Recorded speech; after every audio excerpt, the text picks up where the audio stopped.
नमस्कार, मैं हूं केशव तिवारी और आप देख रहे हैं विशाल खबर। नरेंद्र मोदी का बहुप्रतीक्षित मंत्रिमंडल का विस्तार हो गया। जैसा कि सर्वविदित है, अनुमान भी लगाया जा रहा था कि जब भी मोदी मंत्रिमंडल का विस्तार करेंगे तो ज्योतिरादित्य सिंधिया मंत्री जरूर बनेंगे। जैसे कि उम्मीद थी वैसा ही हुआ। ज्योतिरादित्य सिंधिया को मंत्रिमंडल में शपथ दिला दी गई। ज्योतिरादित्य सिंधिया को मंत्री इसलिए भी बनाना था कि मध्य प्रदेश के अंदर कांग्रेस की सरकार बन गई थी। ज्योतिरादित्य सिंधिया मध्य प्रदेश की कांग्रेस की सरकार को अपने विधायकों सहित लेकर के अलग हो गए। पहले ज्योतिरादित्य सिंधिया ने भारतीय जनता पार्टी की शपथ ली, उसके बाद अपने समर्थक विधायकों को लेकर के एक रिसॉर्ट में कई दिनों की नूरा कुश्ती के बाद जब विधानसभा में शक्ति परीक्षण हुआ तो अंततः कमलनाथ ने इस्तीफा दे दिया और कांग्रेस की सरकार जो कमलनाथ के नेतृत्व में बनी थी वो गिर गई। भारतीय जनता पार्टी को राज्यपाल ने पुनः आमंत्रित किया। शिवराज सिंह के नेतृत्व में मध्य प्रदेश में भारतीय जनता पार्टी की सरकार कांग्रेस के विधायकों को तोड़ फोड़ करके बनाई गई। उस पूरे मामले की अगुवाई ज्योतिरादित्य सिंधिया ने की थी। ज्योतिरादित्य सिंधिया को पुरस्कार तो मिलना ही था क्योंकि उन्होंने एक निर्वाचित सरकार को गिराया था।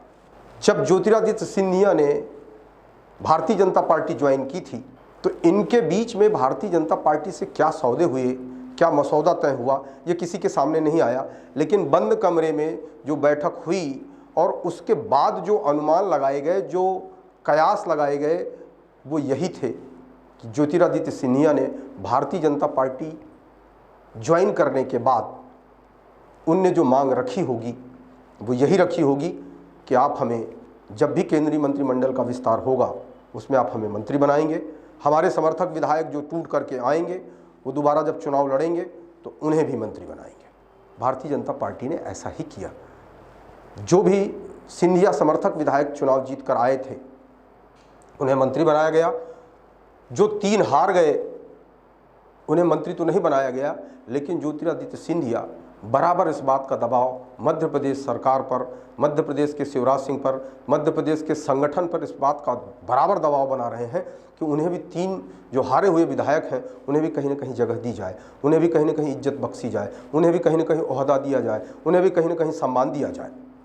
उम्मीद की जा रही थी कि ज्योतिरादित्य सिंधिया तो मंत्री बनेंगे ही।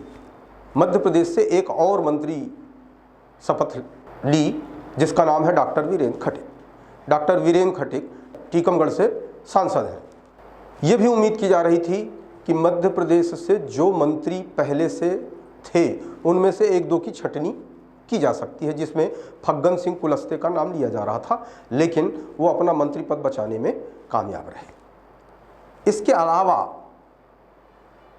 कई नाम उभर कर सामने आ रहे थे कि इन्हें भी मंत्री बनाया जा सकता है, जिसमें सबसे ज़्यादा तेज चर्चा जो थी वो कैलाश विजयवर्गीय की थी क्योंकि वो पश्चिम बंगाल के प्रभारी हैं।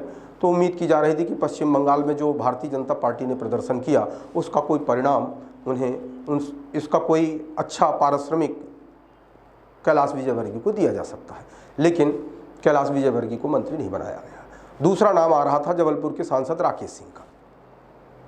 राकेश सिंह को भी कोई मंत्री पद नहीं मिला। तीसरा नाम जो मध्य प्रदेश में खासतौर से विंध्य क्षेत्र के लोग ये उम्मीद कर रहे थे कि गणेश सिंह सांसद के रूप में 4थी बार निर्वाचित हुई हैं, लेकिन गणेश सिंह को पुनः मायूसी लगी। राजनीतिक समीक्षकों का ये कहना है कि गणेश सिंह को मंत्री इसलिए भी नहीं बनाया गया कि उनके ऊपर शिक्षाकर्मी घोटाले के आरोप हैं और किसी भी दागी व्यक्ति को नरेंद्र मोदी अपने मंत्रिमंडल में शामिल नहीं करना चाहते और अपने मंत्रिमंडल में किसी भी दागी व्यक्ति को शामिल करके अपनी छीछा लेदर नहीं कराना चाहते, इसलिए भी शायद गणेश सिंह को मंत्री नहीं बनाया गया। लेकिन मध्य प्रदेश के हिसाब से जो महत्वपूर्ण नाम था वो ज्योतिरादित्य सिंधिया का था। ज्योतिरादित्य सिंधिया जब से भारतीय जनता पार्टी में शामिल हुए हैं तो कांग्रेस बार बार ये कहती थी कि ज्योतिरादित्य सिंधिया कांग्रेस में महाराजा थे। भारतीय जनता पार्टी में या एक सामान्य कार्यकर्ता की हैसियत से वो देखे जा रहे हैं। कई बार ऐसी स्थितियां भी बनी कि ज्योतिरादित्य सिंधिया असहज हुए। कई बार ये भी कहा गया कि ज्योतिरादित्य सिंधिया के साथ धोखा हुआ, भारतीय जनता पार्टी ने उनके साथ छल किया, उनको मंत्री पद की शपथ दिलाने की बात कही गई थी लेकिन उन्हें मंत्री नहीं बनाया गया। भारतीय जनता पार्टी एक कैडर बेस पार्टी है। भारतीय जनता पार्टी ने अगर ज्योतिरादित्य सिंधिया से कोई समझौता किया था, कोई मसौदा तय किया था कि मंत्री बनाएंगे, तो ज्योतिरादित्य को अलग से शपथ अगर दिलाते तो निश्चित तौर पे भारतीय जनता पार्टी की किरकिरी होती। लेकिन जब मंत्रिमंडल का विस्तार हुआ, मंत्रिमंडल में अन्य कई मंत्री बनाए गए, उस हिसाब से ज्योतिरादित्य सिंधिया को भी मंत्री बनाया गया। निश्चित तौर पर ज्योतिरादित्य सिंधिया और वीरेंद्र खटीक के मंत्री बनने के बाद मध्य प्रदेश का केंद्रीय मंत्रिमंडल में वजूद बढ़ा है, केंद्रीय मंत्रिमंडल में हिस्सेदारी बढ़ी है। और अगर ये मंत्री ठीक ढंग से काम करते हैं तो इसमें भी कोई दो मत नहीं है कि मध्य प्रदेश के विकास को चार चांद लगेंगे। और ज्योतिरादित्य सिंधिया वैसे भी एक ऊर्जावान नेता है, तो उम्मीद की जा सकती है कि जो भी मंत्रिमंडल के विस्तार के बाद उन्हें जो भी विभाग मिलेगा, उस विभाग का ज़्यादा से ज़्यादा पैसा उस विभाग के तहत आने वाली विकास की जो प्रक्रिया होगी, उस विभाग के तहत जो भी मध्य प्रदेश के अंदर कार्य होंगे, वो ज़्यादा से ज़्यादा मध्य प्रदेश को मिलेगा, ऐसी उम्मीद की जा रही है।